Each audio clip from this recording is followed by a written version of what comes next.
Tradisi itu diambil dari mana? Minggu Palem contohnya.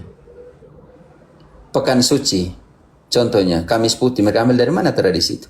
Kalau mereka baru lahir di abad ke-16. Ataupun ada yang baru lahir di abad ke-21, 20, baru mengatakan mereka yang paling benar. Berarti selama ini Roh Kudus tertidur dan Yesus tidak menemani gerejanya. Ketika dia mengatakan dalam Matius 28 ayat 20, ajarkanlah semua yang saya perintahkan dan ketahuilah aku menyertai kalian sampai akhir zaman. Berarti selama berapa abad Roh Kudus turun dan Yesus tidak menyertai gerejanya. Sampai datang Protestan baru menyertai gerejanya, karena itu ada 60.000 denominasi. Karena Yesus terlalu menyertai gerejanya, Protestan ini, maka ada 60.000 yang di dalamnya juga baku ambil satu sama lain. Yesus yang sama baku ambil bagaimana?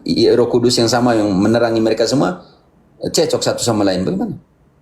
Tidak ada dalam kesatuan doktrinal, tidak ada. Kesatuan liturgis, tidak ada. Setiap pendeta bilang, kau goyang lagu ini, kau dangdutkan lagu ini, tidak ada. Satu bilang persepuluhan, satu bilang tidak. Satu bilang persepuluhan itu adalah mencuri dari Tuhan. Satu bilang, persepuluhan itu tidak ada lagi dalam perjanjian baru. Kan jadi lucu. Iya, Ramad. Coba dalam kesatuan ritus dan liturgi contohnya. Engkau dalam karismatik dan satunya Adventista, ketemu di mana?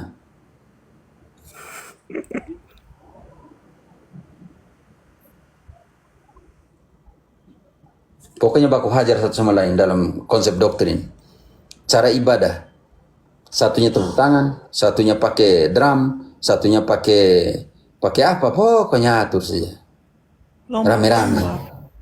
Satunya, di mana Yesus dan para rasul lompat-lompat waktu mereka ibadah? Yesus hanya satu bilang. Yesus mengambil roti, mengucap syukur dan mengatakan, inilah tubuhku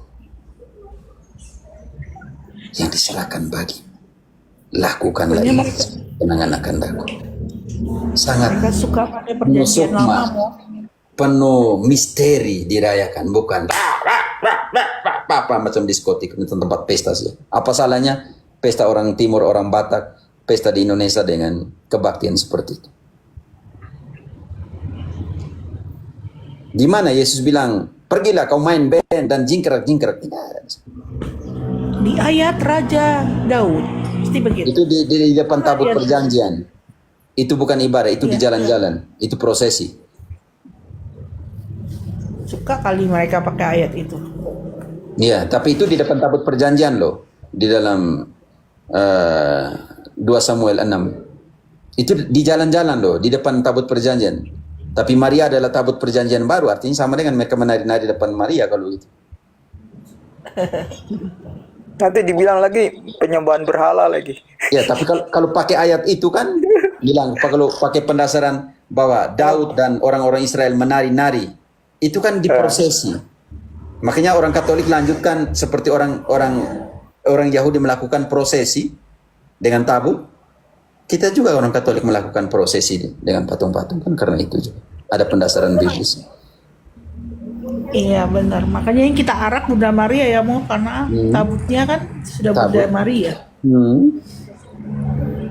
Tapi kita punya arak tuh dengan doa dan semua. Iya. Tapi yang saya heran tuh, tunjukkan satu ayat dalam kitab suci kalau ada pendeta di sini, bahwa di dalam perjanjian baru para rasul jingkrak-jingkrak, menari-menari, lompat-lompat karena dipenuhi dengan Roh Kudus. Di mana? Sampai sekarang saya duduk sampai pantat bengkok juga baca kiri kanan kembali kitab suci, ke depan, ke belakang, ke depan, tidak ketemu bahwa para rasul dan Yesus suruh bahwa orang jingkrak-jingkrak dan teriak-teriak dan banting-banting, tidak ada. Apalagi suruh main gitar, band dan semua, tidak ada di situ.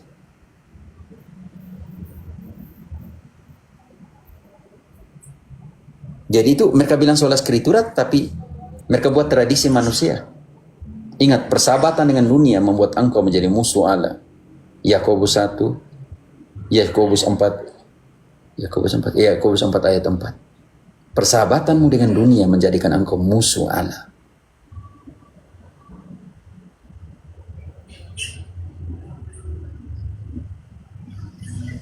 Yo, Didiko. Hehe, asli Romo, saya mantan protes. Benar kan Didi? Seperti itu toh? Ya. Yakobus 4 ayat 4. Persahabatanmu dengan dunia menjadikan engkau musuh Allah. Jadi kamu ambil semua yang dari dunia ini, maka terjadilah konflik dengan Tuhan Allah itu karena itu. Dari ayat 3 lah. Ataukah kamu berdoa juga tetapi kamu tidak menerima apa-apa karena kamu salah berdoa. Sebab yang kamu minta itu untuk kamu habiskan untuk memuaskan hawa nafsumu. Paksa Tuhan Allah untuk sembuhkan. Paksa Tuhan Allah untuk berkat orang punya persepuluhan. Doa di atas persepuluhan. Kamu paksa Tuhan Allah untuk berkat dia punya persepuluhan. Hai kamu, orang-orang yang tidak setia. Tidak tahukah kamu bahwa persahabatanmu dengan dunia adalah permusuhan bagi Allah? Jadi barang siapa hendak menjadi sahabat dunia ini, ia menjadikan dirinya musuh Allah.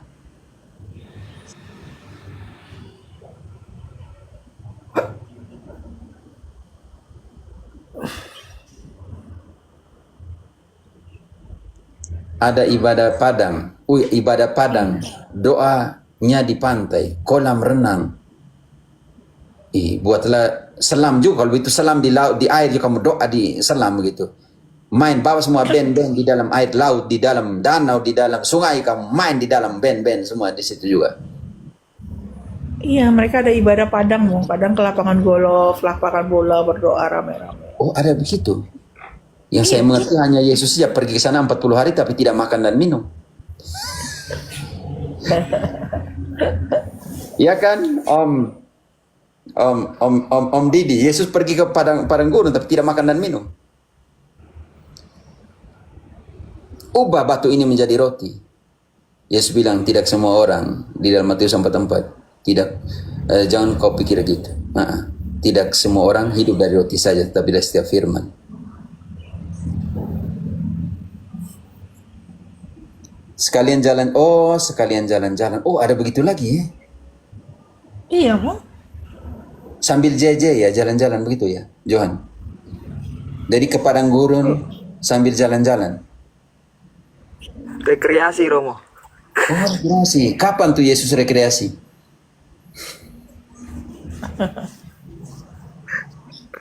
Yesus bilang, pergilah, kamu bartakanlah di padang gurun sambil rekreasi, begitu kan? Tidak ada.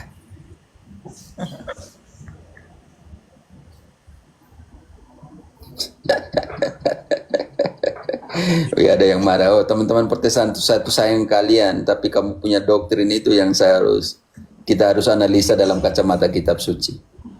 Mungkin kalian berpikir saya keliru tapi tidak apa, tapi saya menjelaskan ini untuk orang Katolik.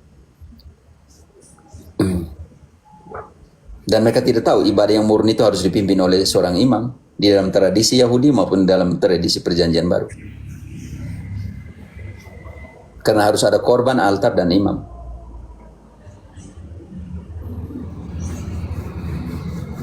Contoh paling nyata itu kalau tidak salah di Ibrani ya. Coba Ibrani 9 ayat 6. Kalian ini sebenarnya saya tidak mau lagi buka room jam-jam begini. Buka lah, Mo. Malas lah. Bagus loh buat Ya. kita. Ini, demikianlah caranya tempat yang kudus itu diatur. Maka imam-imam, ingat, maka imam-imam senantiasa masuk ke dalam kemah yang paling depan itu untuk melakukan ibadah mereka. Sedangkan tempat kedua yang namanya tempat maha kudus itu hanya bisa dimasuk oleh imam besar.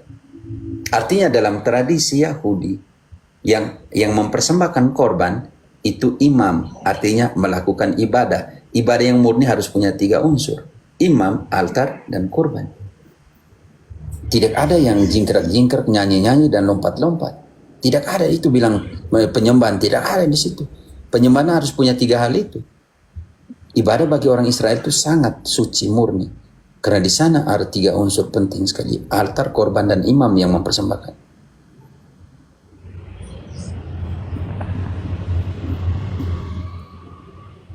Sore aja Romo, jam 4 lebih santai.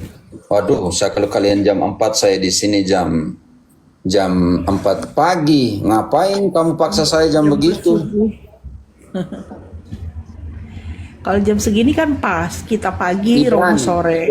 Ibrani 9 ayat 6. bahwa tugas imam itu adalah merayakan, melakukan ibadah. Jadi ibadah-ibadah harus dilakukan oleh imam. Kalau dalam perjanjian baru oleh imam dari ritus Harun atau ritus Lewi, tetapi di dalam bab 7 sebelumnya itu dari Ibrani 7 ayat 11-12 itu dalam perjanjian baru ritus Harun, ritus Lewi dirubah menjadi ritus Melkisedek. Sama seperti Harun, ritus Lewi dalam perjanjian lama. Imam-imam ini yang mempersembahkan korban, maka ketika imamat dirubah dari ritus Harun Lewi kepada ritus Melkisedek, maka setiap hari imam-imam ritus Melkisedek ini harus melakukan ibadah. Kenapa ritus Melkisedek? Karena dalam Kejadian 14 ayat 18, Melkisedek imam Allah yang maha tinggi, Raja Salem, dia mempersembahkan roti dan anggur. Karena itu di dalam perjanjian baru, di dalam gereja perdana, di dalam Kisah 2 ayat 46, tiap-tiap hari mereka memecahkan roti. Dan di dalam contoh Kisah 20 ayat 7, tiap-tiap hari Minggu mereka melakukan pemecahan roti atau ekaristi. Makanya kalau setia kepada Kristus, setia kepada kitab suci yang mereka yang menamakan sola scriptura, haruslah merayakan perjamuan kudus atau ekaristi itu setiap hari, Senin ke Senin. Itu baru setia kepada kitab suci. Kalau 2 bulan 1 kali ya tidak setia, 1 bulan 1 kali ya tidak setia.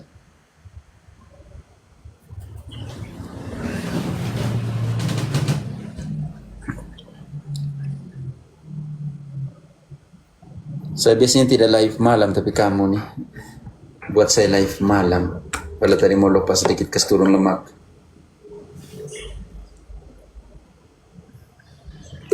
Kan nggak mungkin Romo tidur jam 7 malam, jam 10 lah Romo baru tidur. Ya tadi macam mau lepas mau olahraga, tapi biar sudah. Apa kabar semuanya, saudara-saudari yang terkasih dalam Tuhan kita Yesus Kristus? Haleluya. Mundur kena, maju pun apalagi lebih kena. Na na na na na. Nama apa Romo?